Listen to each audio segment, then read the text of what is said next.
Halo semuanya. Jadi di episode kali ini kita akan belajar mengenai resep.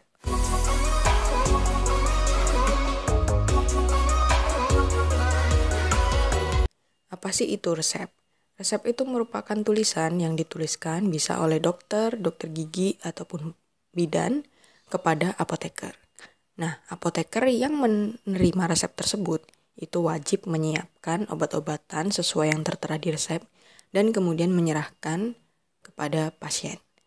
Resep ini ditulis berdasarkan kondisi pasien ketika pasien tersebut berobat entah ke dokter, dokter gigi, ataupun ke bidan. Sehingga resep itu hanya berlaku ya di kondisi saat mereka berobat. Kalau misalnya pasiennya nih berobat bulan ini, kemudian 3 bulan lagi resepnya baru ditebus, itu nggak valid. Karena ya kalau kondisi 3 bulan lagi itu sama dengan kondisi sebelumnya. Walaupun pasien mengira dan merasa, oh ini sama kayak penyakitku dulu. Nah itu nggak valid karena udah jauh banget jaraknya dari ketika pasien itu berobat sama pasien itu menebus obat. Jadi kalau misalnya berobat ke dokter kemudian dapat resep, seyogyanya resepnya langsung ditebus karena yaitu sesuai ketika kondisi pasien tersebut berobat ke dokter. Seperti itu. Nah, itu tadi gambaran umum mengenai resep. Resep sendiri umumnya bisa berisi obat ataupun alat kesehatan sesuai permintaan dari dokter. Dan resep itu ditulis menggunakan bahasa Latin. Jadi bukan ditulis menggunakan bahasa Indonesia ataupun bahasa Inggris ataupun bahasa Korea, menggunakan bahasa Latin tapi. Nah, kenapa kok bahasa Latin? Karena bahasa Latin ini merupakan bahasa yang sudah tidak berkembang. Apa yang dimaksud dengan bahasa yang sudah tidak berkembang? Contohnya nih misalnya bahasa Indonesia. Bahasa Indonesia dulu ketika zaman Pak Karno mungkin tahun 45 itu nggak ada istilah nggak ada istilah kepo atau nggak ada bahasa Indonesia istilah narsis. Mungkin belum banyak didengar.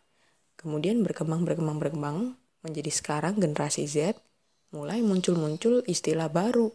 Ada yang narsis lah, kata-kata kepo seperti itu. Jadi bahasa itu bisa berkembang. Dan kalau resep itu pakai bahasa yang berkembang, pasti bingung ya kan? Karena ya kalau apotekernya itu orang yang mengikuti perkembangan zaman. Kalau misalnya apotekernya udah tua, dia nggak bisa gitu kan. Oleh karena itu dipilihlah bahasa Latin karena dia bahasa yang sudah mati, bahasa yang sudah tidak bisa berkembang lagi. Jadi pasti kalimatnya, kata-katanya ya udah itu aja, udah paten kayak gitu. Dan bahasa Latin itu di area medis merupakan bahasa yang universal. Jadi istilah-istilah medis itu kadang menggunakan bahasa Latin. Oleh karena itu bahasa Latin lah yang dipakai dalam menulis resep. Nah, kalau pengen tahu apa aja, makanya kita sekolah, ayo join sekolah apoteker sekalian promosi ini dikit. Nah, kemudian itu tadi mengenai penulisan resep. Lalu apa yang disebut dengan kopi resep? Kopi resep itu merupakan salinan dari resep.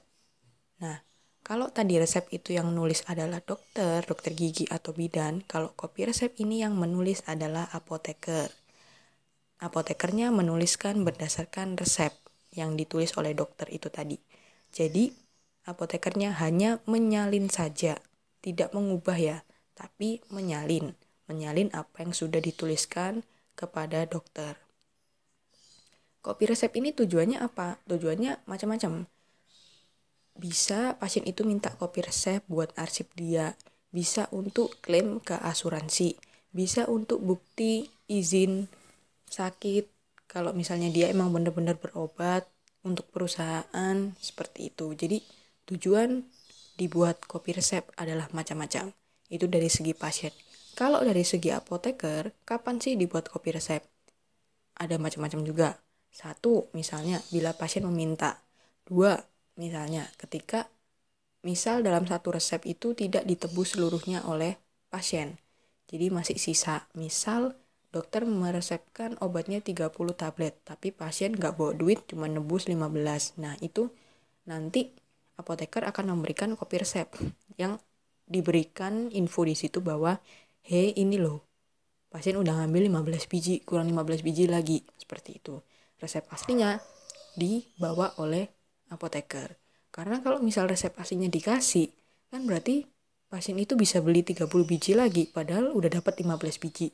Seperti itu. Nanti kan akan menimbulkan efek yang tidak diinginkan kalau misalnya pasien mengkonsumsi obat terlalu banyak.